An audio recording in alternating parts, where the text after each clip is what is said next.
Thanks for having me here to talk about the grass seed industry. It's something I'm passionate about, and you can go ahead and boo. I'm no happier about the current situation than anyone else is. And Doug asked me this morning what I'm going to say about the tariffs, and I told him nothing.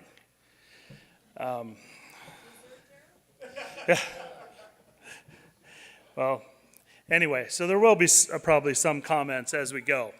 But we've faced these kind of things before, we'll face them again, and we put our head down. We're an innovative group. We figure out what we need to do and we get through them.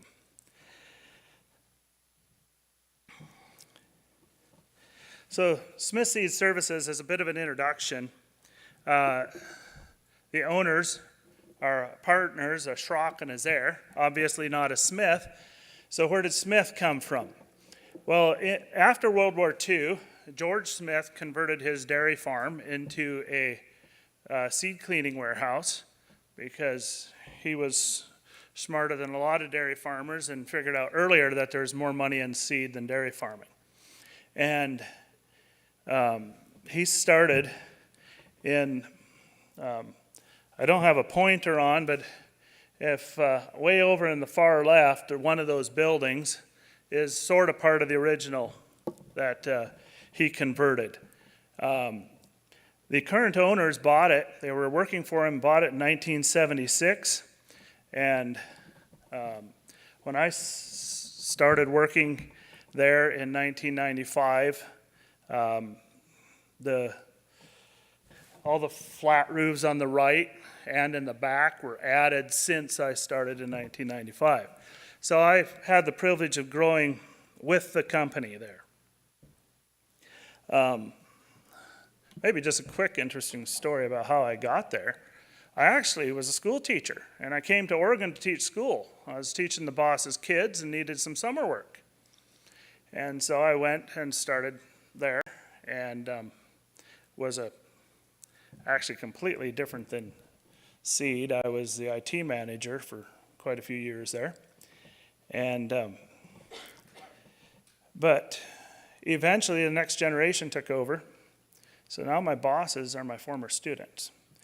So that can get bad, but it can go two ways. So it just all works out. And currently I'm overseeing the proprietary side of the business, the breeding and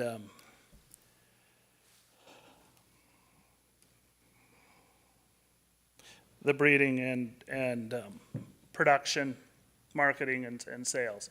Just some of the things we do.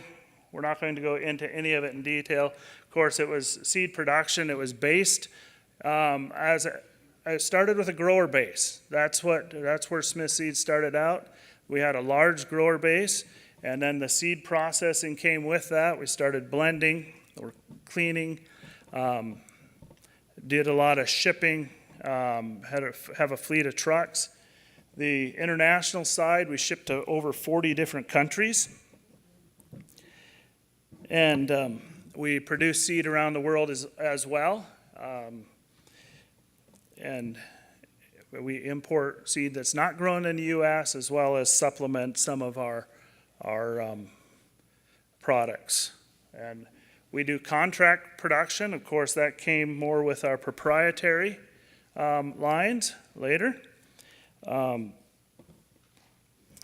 In 2008, we added a coating plant, and of course with coating you double the amount of storage you need, so of course that required a lot of storage as well. And 2017 we started our research and breeding. Before that we were licensing all of our varieties from universities and private breeders, and as university breeders were retiring, they weren't being replaced. And we were not able to get good varieties.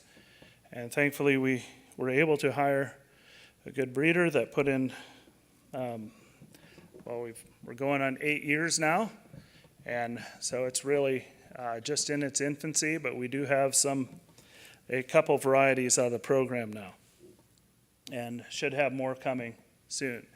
And then we do all sorts of shipping, warehousing, as I mentioned, trucking. We also have a full separate business doing packaging supplies.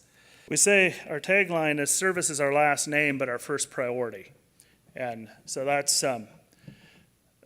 is basically what we try to do is anything that involves seed. We want to give a turnkey product to our customers around the world. And so we provide their packaging.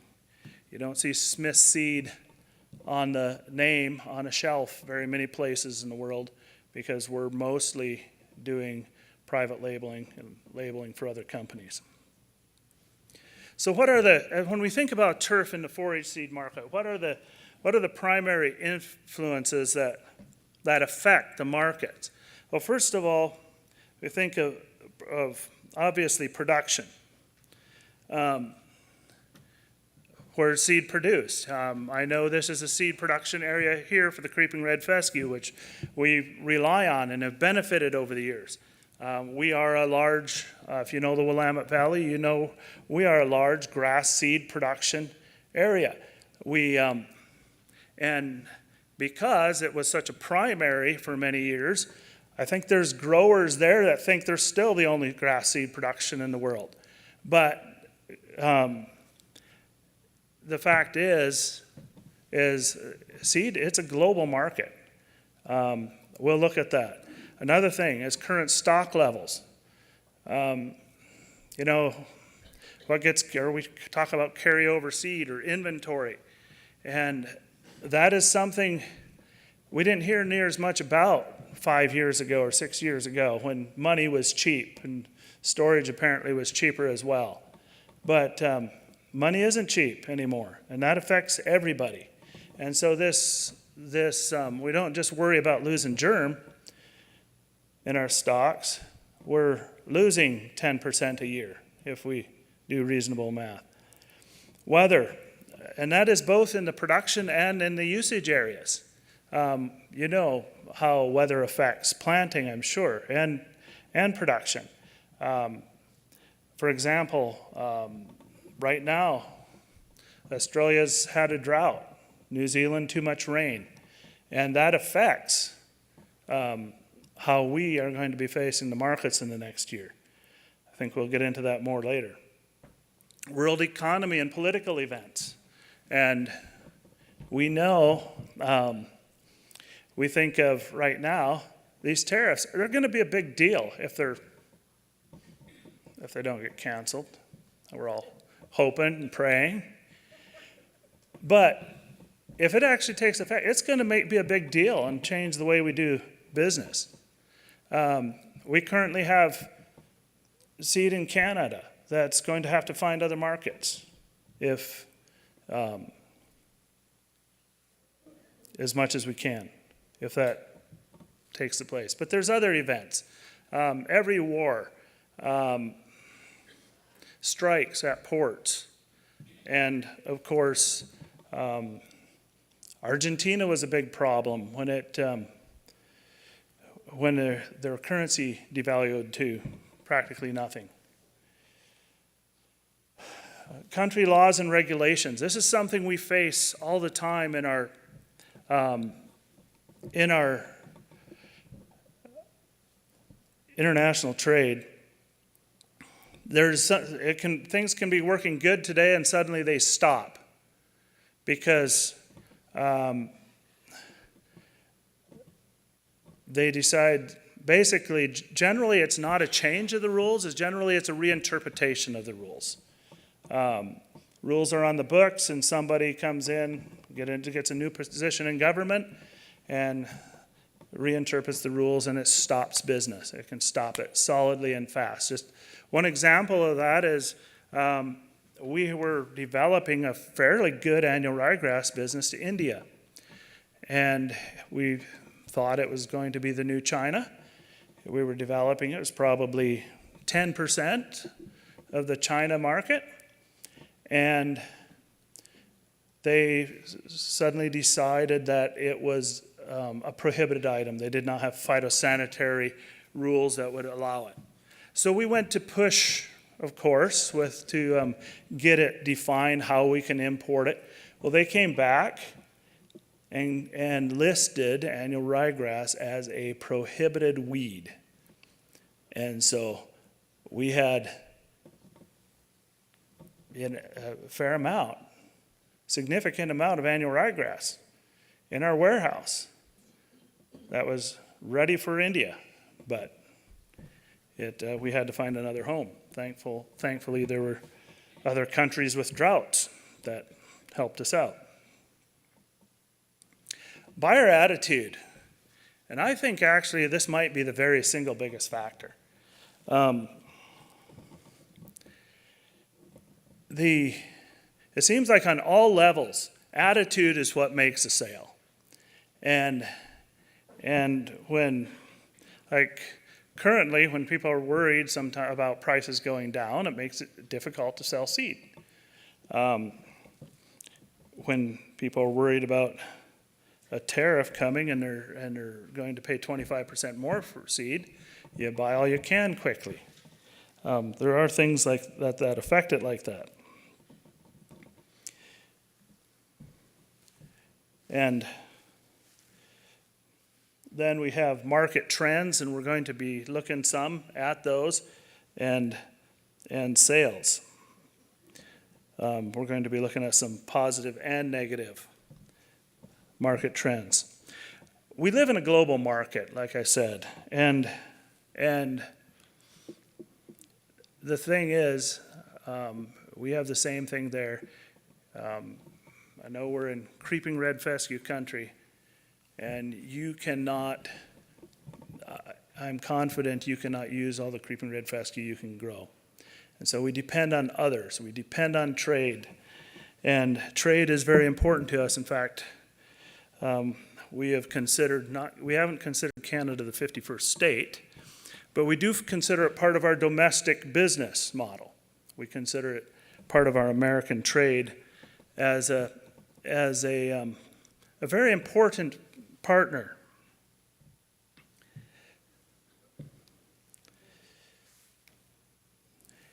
We have really most of these influences to the market. We don't have much control over.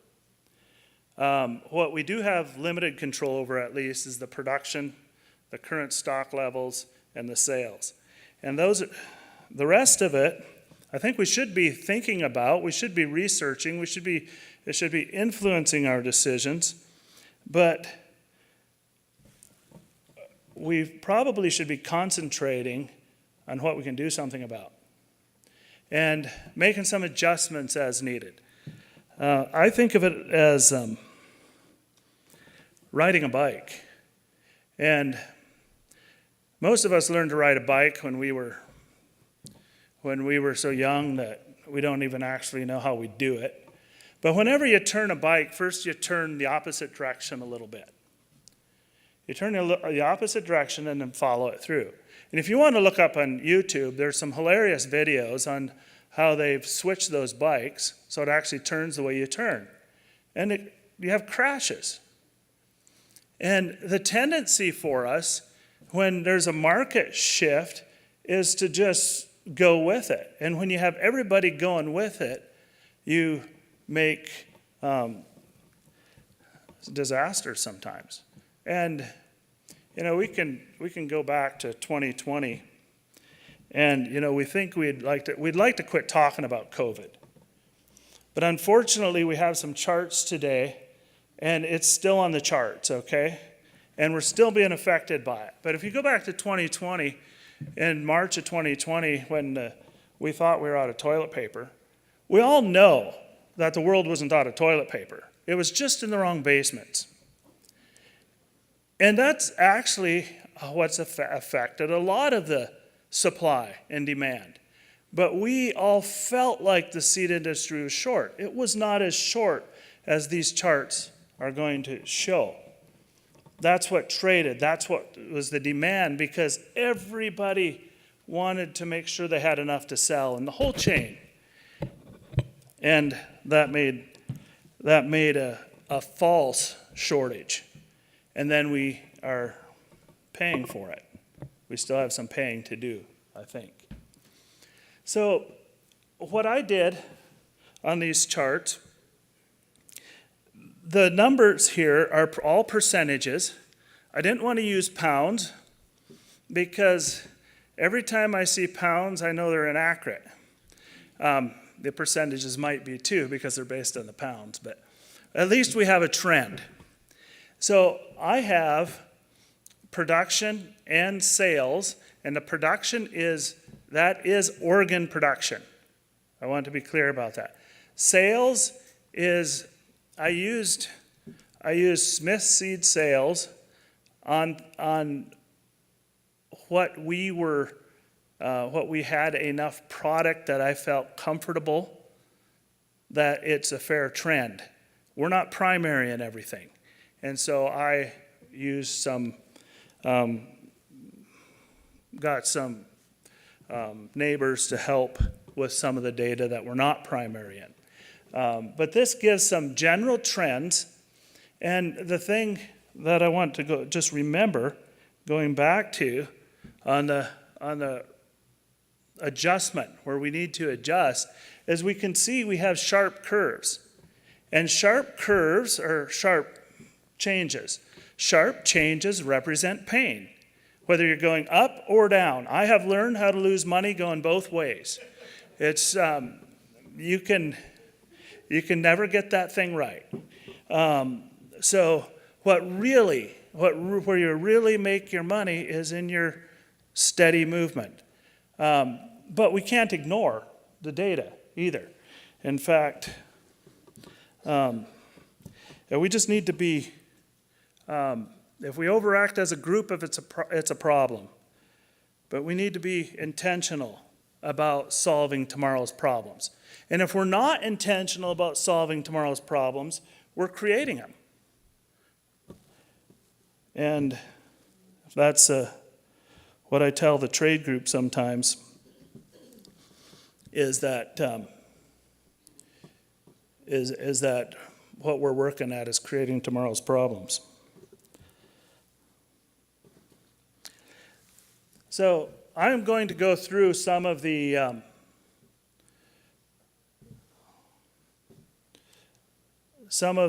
forage products and then turf products, a few legumes that we have in this way, looking at both the production and the sales and talking about some of the anomalies we see. Annual ryegrass is it's Smith Seed's biggest product by volume. We are the annual ryegrass people in the valley. And it's served us fairly well, but there are a lot of challenges with it because it's very low margin, high volume, and yes, I've learned how to lose money with that as well. And this actually tracks, because it's such a significant amount of the world's annual ryegrass, this actually does track, I think, fairly well worldwide. One thing to note, on the end, I have 2024 and 2025 year to date. Those numbers are my best guess. And because we have just so far this year, we have data in for 2 quarters. So I use that data so we have a bit of a trend of which direction you're going. Obviously, without that, we would see that we would feel like we're going down in production and sales. And the thing to remember about these charts also is that the price is the inverse. So if the production is going down, the price is going up.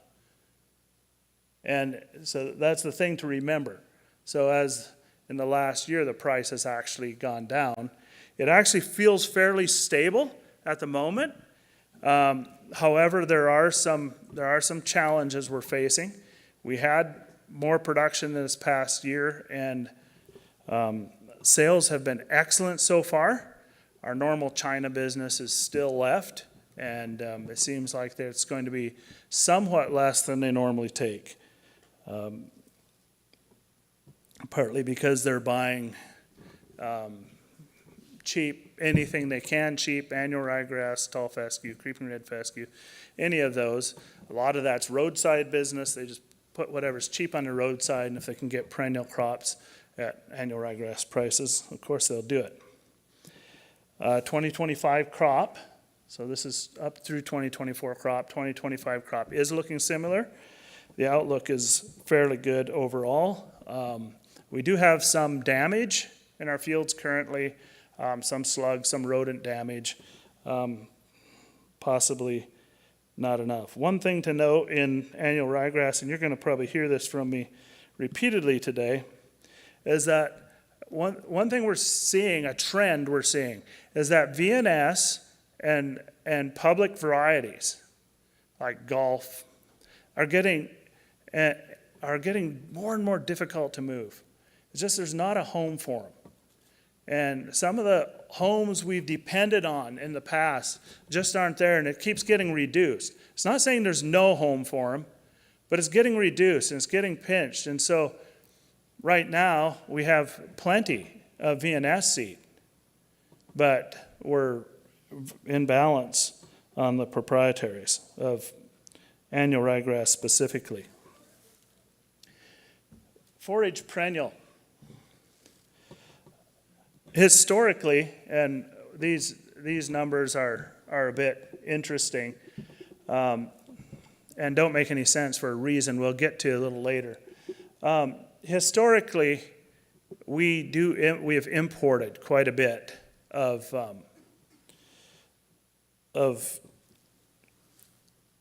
perennial ryegrass, but probably the biggest anomaly here was back in 2019, and we'll look at this a little closer later. In 2019, 2020, we had a perennial ryegrass shortage, and most of this forage, most of this increase was actually sold into the turf market. So even though there was a big increase, the actual usage is pretty flat. And it's about 10% or less of the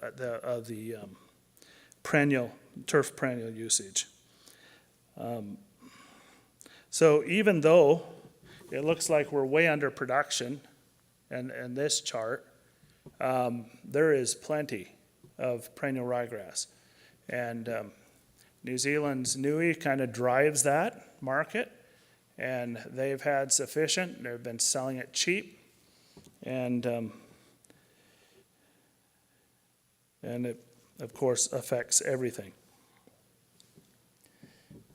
The forage tall fescue, note, it's showing that it's in balance here, but it's been sort of gone for a ride a bit.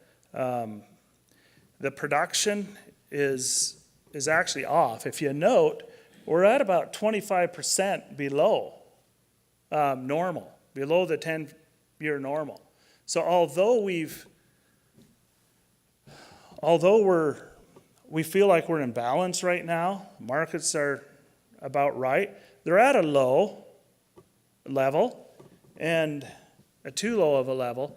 And one thing that happens with tall fescue is when it's cheap, it starts getting used as the cheapest thing in the mix, or as VNS, and especially the fawn, the public variety, and that's buried in these numbers. That has gone way down in the last couple of years. It's coming back a little bit, but there are growers that they feel like it's coming back and they're planting public varieties. I think that's a mistake, because there's market that they depended on over the years that's simply gone. As far as we can tell, it's gone permanently. And it's much better to put proprietary seed in. And into the ground.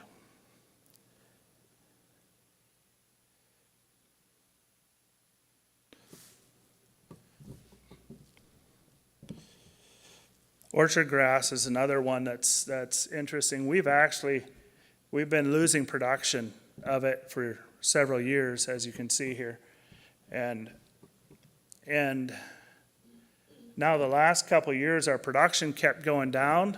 Sales have recovered some. We're out of inventory. We don't see the production coming back as fast as it should, probably. One thing that's happened, this is another example of what can happen in a market. There was a lot of VNS seed and underperforming varieties sold into the market, and it basically ruined it as a species. And so we lost, as an industry, we lost a lot of the orchard grass market. And so we're getting it back with some varieties finally, but with the price going up, I can see the writing on the wall. There's going to be a VNS market. So one thing we have learned is we will create our problems again. I trust the industry to overcorrect this situation.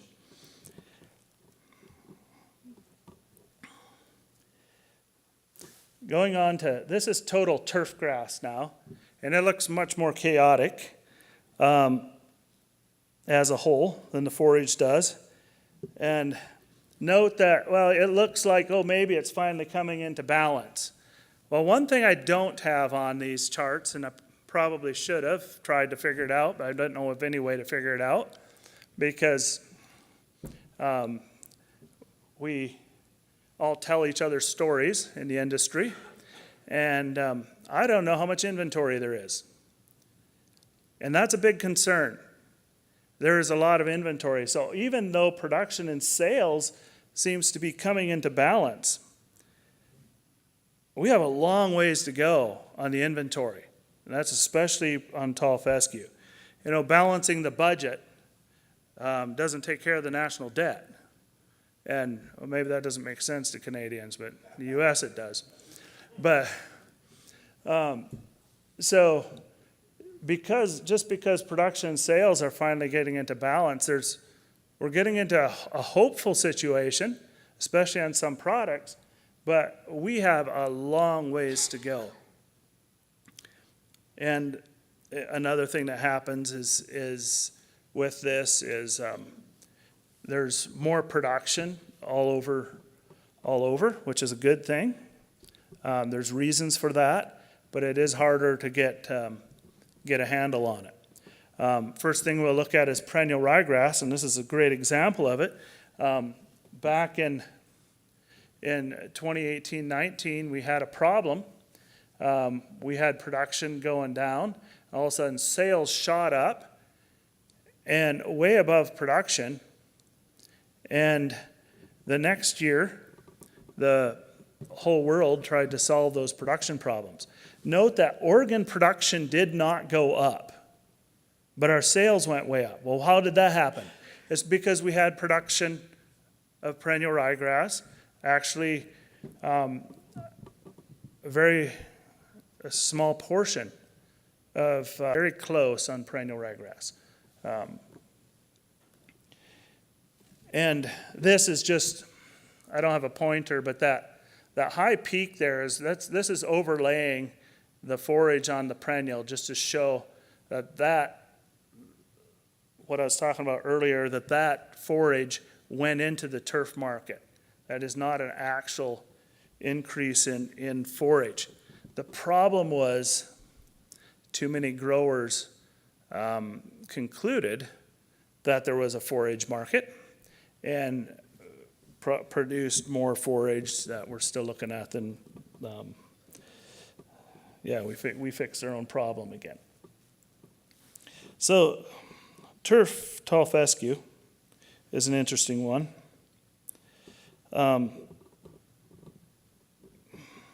It's like I said, it's a very concerning situation. There's a lot of inventory. around. The reports of prices that we're hearing from growers that it's being sold for, offered for in the market are way below production cost. And whenever you have a market that's below a production cost, you're sabotaging the future. We as a company want our growers to make money. If they're not making money, we don't have a business plan. And so, but there is significant tall fescue. High-end varieties, high quality, is in pretty good balance. But I guess what was especially concerning to me is we in the valley there, we're all telling each other that we're cutting acres, we're cutting acres, we're cutting acres. But the data doesn't really show that we're cutting as much. It was down a little bit, but this is Oregon numbers. The basin numbers they had a tremendous harvest last year. The net is probably equal or higher in 2024 crop. The basin, Washington, has lower acres for 2025 crop. Oregon's acres are the same for 2025 crop. And probably anything is too much at this point. And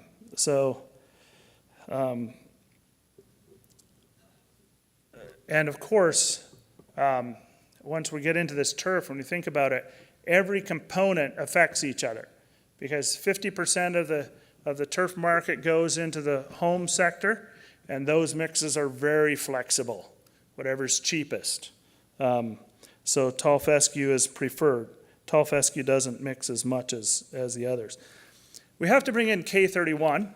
It is not my favorite.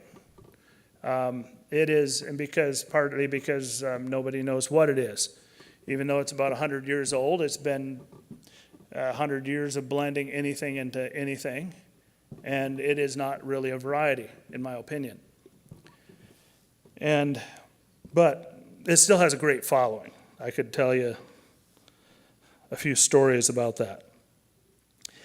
Missouri still produces approximately 40% more than Oregon. On the average, it goes up and down. Sometimes Oregon's more, sometimes Missouri's more. And there's an incongruity here because K31 becomes other things and other things become K31. And it's right back to that whole VNS public, even in some of the incongruity in the turf market, is turf will become K31. In fact, I think I have them, I thought I had it together here. Oh, I'm on K31 now. I moved one screen, but not the other.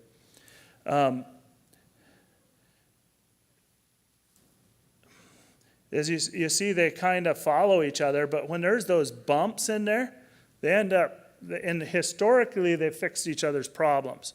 But a few years back, Oregon sent a letter to Missouri and said, hey, you guys need to straighten up. You got to quit cheating and relabeling things.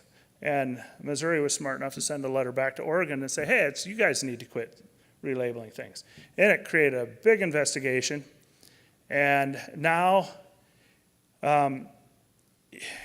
it's probably happening at about 5 to 10% of what it did in the past.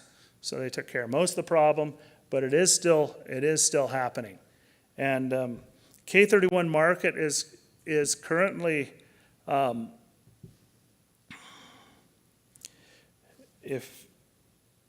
currently pretty stable because I'll go back to that, because the floor is stable. I mean, that's just it's sort of at the bottom, and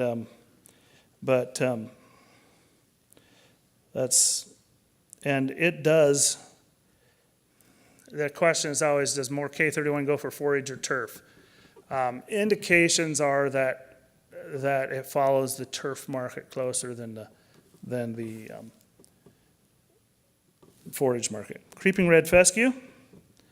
Here again, Oregon production is this green line is Oregon production. It doesn't really correlate to the sales so much because we supplement we bring seed from here, obviously. We bring seed from other sources if we're short. We don't intend, the industry doesn't intend to produce all of our creeping red fescue in Oregon. And that's actually a good example of working together where you can have your different production areas, you can average your costs, you can average your risk, and it works out quite well. So if Canada has a complete failure, or Europe, or Oregon, or a catastrophic event, or yield, we can cover for each other. Right now, it seems like we're sort of in a spot where we're all taking care of ourselves, but maybe will for a while. In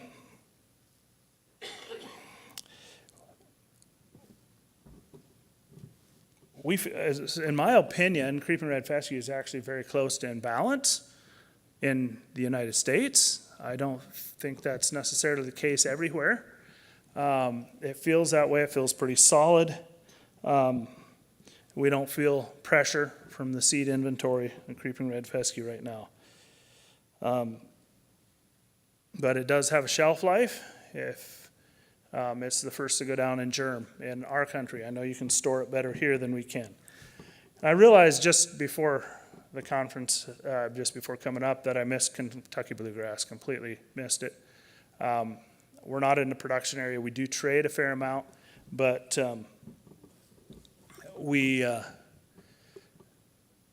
that yield, they had tremendous yields last year, so they're suffering a bit from that.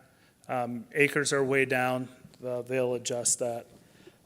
Probably have responded to it better than we do at times, but it'll probably take a year or two to adjust that down. So creeping red fescue, the good thing for it is that it's probably the most stable of the four, in my opinion, of the four main ingredients of turf mixes. The downside is that it's probably the most expensive, and so they tend to reduce the blends. So just thinking about some specific market trends that we need to be aware of here is that turf acres have not been reduced enough, especially in tall fescue. And as I said, they've claimed they've cut turf acres, but actually the data shows that it has not been cut as significantly as stated. Another factor is there's been an environmental push against turf and against agriculture for the water it uses and so forth. And that's something we are going to continue to push on every chance we get. We need to promote agricultural products and to push back on some of this mentality that we don't need farms, we don't need agriculture. The people that push back still go to the table and eat and forget where their food comes from. And another thing, especially as this has affected the turf market, is that pollinators and legumes are becoming really popular in lawns and gardens. This has really been great for the white clover industry especially. But the problem is a pound of white clover goes so much further than a pound of tall fescue. So it's not just replacing one for one. So it's, is it a good thing? I don't know, but it is a trend. And is it a fad that's going to fade? It could. It could. We don't know how that's going to be. Another trend is these combo turf products. Combo turf products are, well, I'm a seed salesman. I promote seed and I like seed. And anything that's in the bag that's not seed is a combo product. And I have to admit that's seed coating, which we sell quite a bit of as well. But there's fertilizer products, and we talk about all the things we put in the bag and it's clay and junk and dirt that we're selling for a high price. And that is, it's being pushed in recent years in the retail industry. The retailers have pushed that because it's tremendous profit. But the customers have been pushing back. They've got to the point they want to buy seed, and that's a good thing. China turf market's down by 80 or 90%, and this going back to the tall fescue. This is a big deal because they were taking anywhere from 20 to 30 million pounds. Sorry, I'm pounds, not kgs, but of high quality turf tall fescue every year, putting it under sod farms, planting it, taking sod, planting it, taking sod, planting it, taking sod, making green spaces.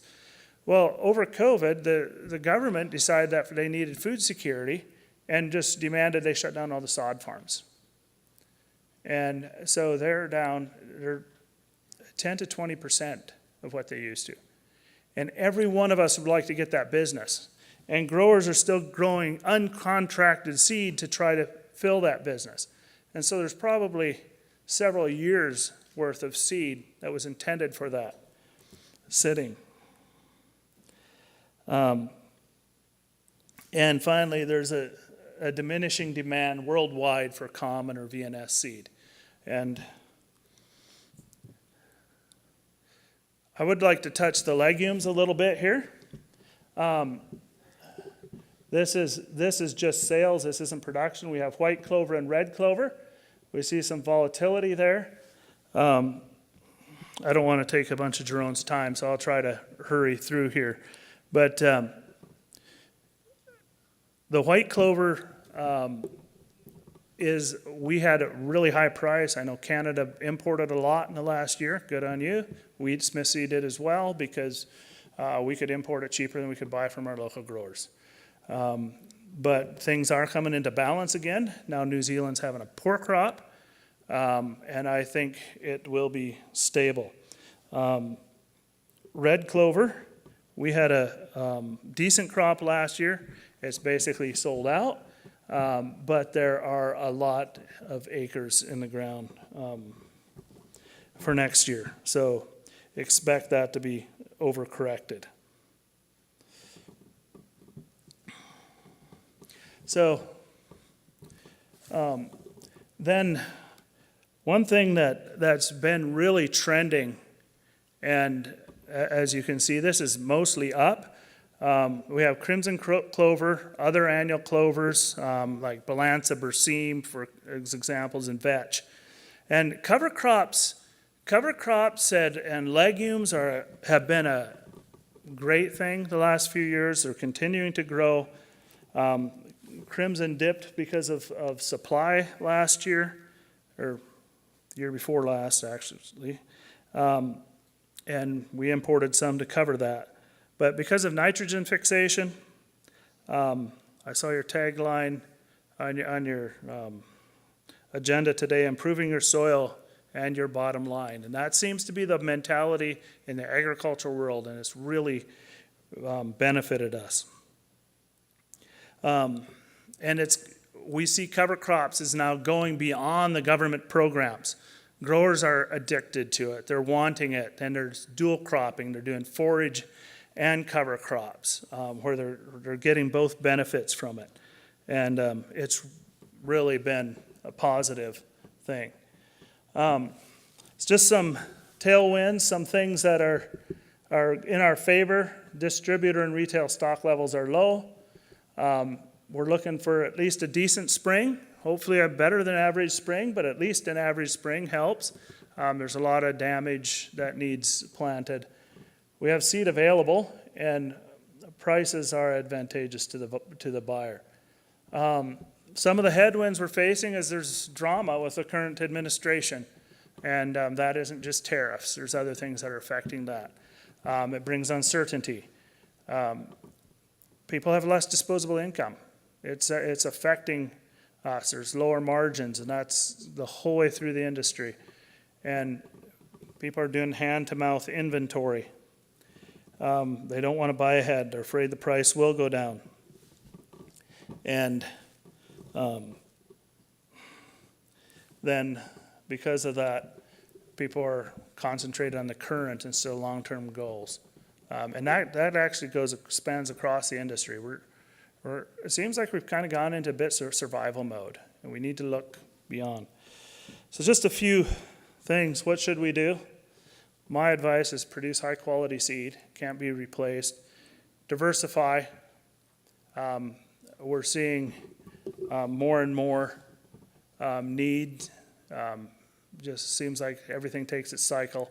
We can protect ourselves with diversity, and finally move towards proprietary and certified seeds as you can, because those markets, in the last years, even with those dips, those markets for Smith seed have been solid, and I believe for the industry. So those are, that's what I have. Thank you.